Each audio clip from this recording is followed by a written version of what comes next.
Welcome back. We continue to reflect on Higher Education and Training Minister Dr. Nobuhle Nkabane's withdrawal of the recent appointments of SETA Education and Training Authority Board chairpersons with immediate effect. We're now joined by Outa CEO Wayne Duvenage. Wayne, thank you so much for your time this afternoon. We certainly do appreciate it. So what's your response to the minister's withdrawal of these appointments? Yeah, firstly, I think we were quite shocked when we saw the list. There were a lot of people that we believe are compromised, conflicts of interest, political appointments. It just didn't seem to us to be a list of people that the minister should be seeking to clean up what we know as Outa over the last number of years of our investigations into organizations, a number of these SETAs that have become really cesspools of corruption, maladministration and wasteful expenditure.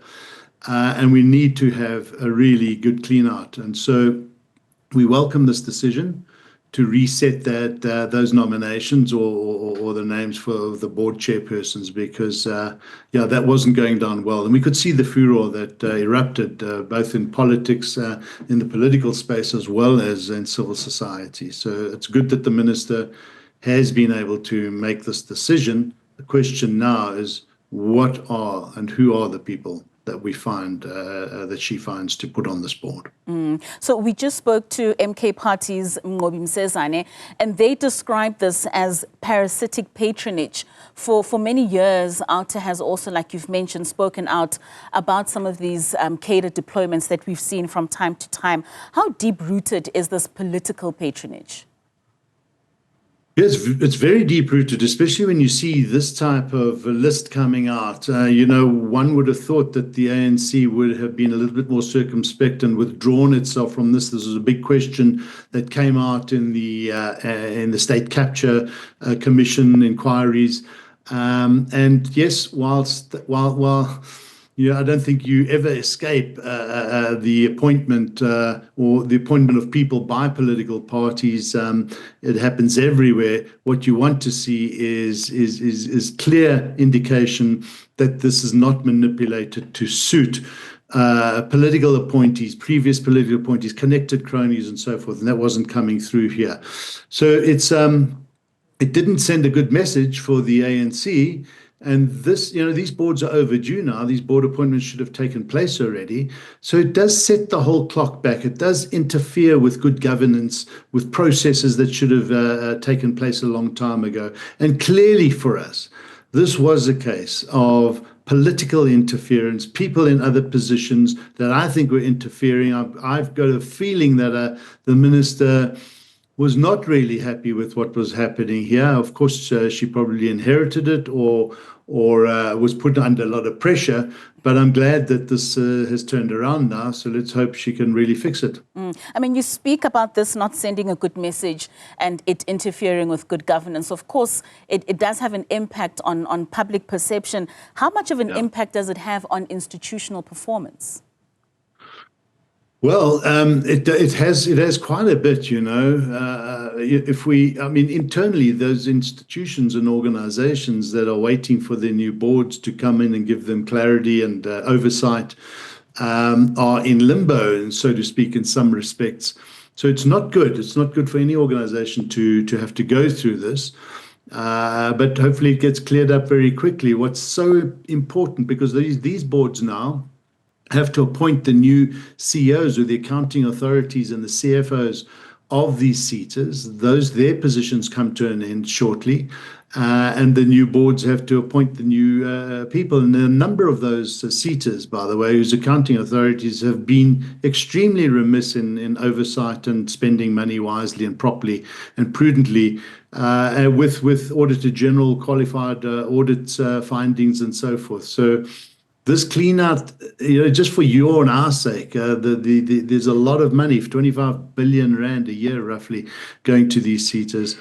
And it's easily manipulated money, by the way, which is why we need extremely strong governance and strong boards to have good oversight on these accounting authorities. Speaking about that credibility and strong boards that need to come into place, I mean, the minister has now promised a new and transparent process in ensuring that an independent panel is set in place.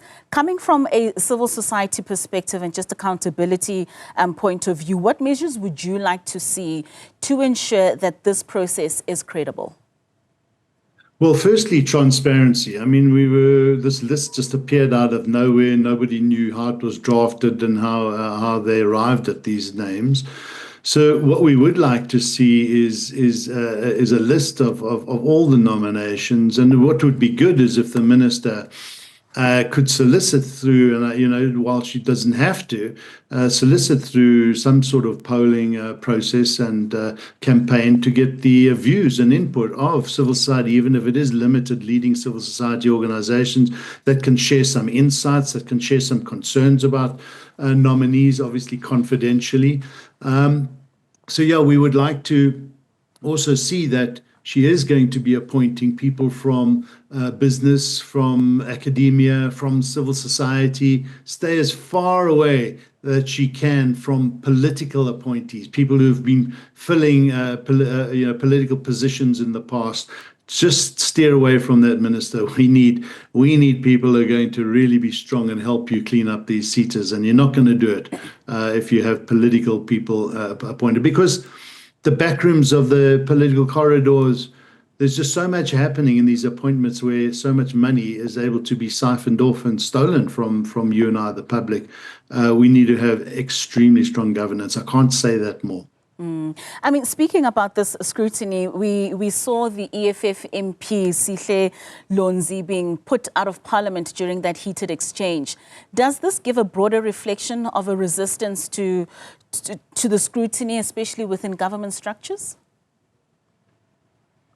Yeah, I think, Parliament can be and should be a robust place. I think throwing people out unless they're totally out of line might not be the best way to handle those situations. But as I said, there's a lot of politics. We've seen so many connected people, politically connected people, in these seaters in the past that are in Parliament, by the way, and that have conducted questionable conduct. So there's interests flowing in the background there, and some of these people aren't even in the ANC.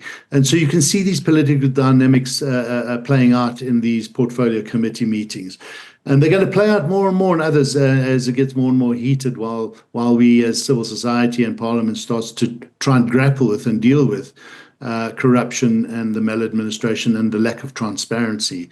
It's an interesting place to be and to watch, and we need to use the strength and the and the power of what's happening in Parliament more effectively. Most certainly. Wayne Duvenage, thank you so much for your time and reflecting on this with us this afternoon. That's the Outa CEO, Wayne Duvenage, speaking to us there about the minister halting some of those appointments of SETA board chairpersons.